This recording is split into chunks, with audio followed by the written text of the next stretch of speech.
දළදා කරඬුව හා දන්ත ධාතුන් වහන්සේ කතා කරමු ඒ ගැන මේ වීඩියෝ එක තුලින්.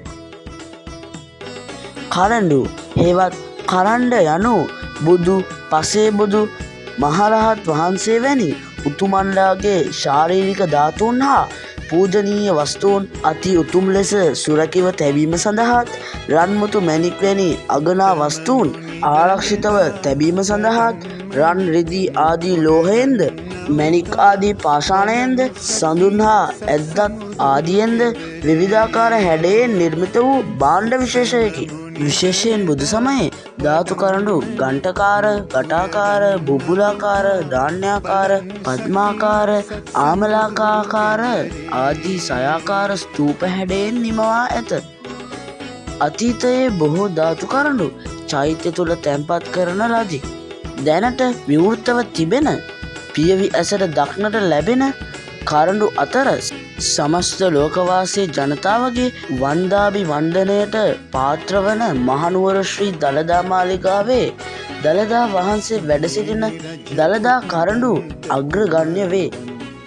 මහා පරිනිබ්බාන සූත්‍රයට අනුව බුදුන් වහන්සේ ජීවමාන කාලයෙහිද ශාස්තෘන් වහන්සේගේ රූපකාය ධර්මකාය උදෙසා තුන්සිත පහදවාගෙන පිනහා නිවන්සුව අපේක්ෂාවෙන් බුදුබුද පැවැත්වූ බව ප්‍රකටය.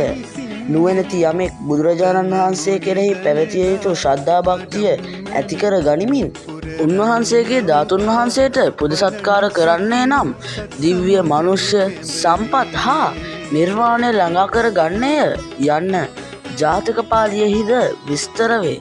දන්ත ධාතුන් වහන්සේ බුදුන් වහන්සේගේ ශ්‍රී දේහය චිතකයේ දැල්වෙද්දී කේමනම් තෙරුන් වහන්සේ විසින් දෝතින් දරාගෙන කලිඟු රටට වඩම්මන ලදී. ලෝකනාථයාණන් වහන්සේගේ ශ්‍රී මුඛපද්මයට රාජහංසයෙක් වැනි වූ විනය ජන නමැති කුමුදු වනයට සඳකැන් වැනි වූ අමාරසය ගෙන දෙන්නා වූ නිර්මල වූ ජින දන්ත ධාතුන් වහන්සේගේ කලිඟු රට ගුහසීව රජ දවස ඒ රජ දියණිය වූ හේමමාලා හා බෑණනු දන්ත කුමරු විසින් ලක්දිවට වඩම්ම වන ලදී. කෙසෙල් මුවයක හැඩයෙන් රනින් නිමවා මැණික්ගල් 80ක් පමණ එබ්බ වූ හේමමාලා කරඬුව නමින් හැඳින්වෙන කුඩා රන් කරඬුවෙහි දළදා වහන්සේ තැන්පත් කර හේමමාලා කුමරියගේ හිස මත සඟවාගෙන දළදාව වැඩම වූ බව ප්‍රචලිතය.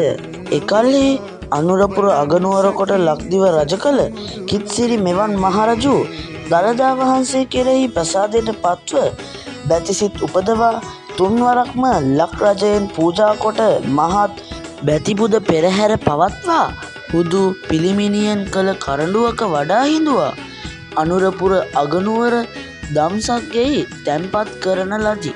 වීඩියෝ එක නම් ඉවරයි. තව තවත් වීඩියෝස් බලන්න මගේ channel එක like කරලා subscribe කරලා bell icon එකත් click කරන්න. ඒ වගේම ඔබේ අදහස පහලින් comment කරන්න අමතක කරන්න එපා.